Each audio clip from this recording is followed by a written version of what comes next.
ना नदी। अच्छा अरे आपन बलमा ना देबै उधार छोटी ना नदी, मांगनी में जइहा दू बराई छोटी ना नदी। मांगली में जइहा दू बराई छोटी ना नदी, मांगली में जइहा दू बराई छोटी ना नदी, बराई छोटी ना नदी, मांगली में हो जइहा बराई छोटी ना नदी, मांगली में हो जइहा बराई छोटी ना नदी।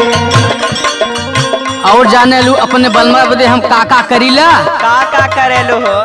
काजू बादाम अपने बलमा के खियाइला, काजू बादाम अपने बलमा के खियाइला, काजू बादाम अपने सैया के खियाइला। दोनों बेला बलमा के दूधवा पियाइला, बेला बलमा के दूधवा पिया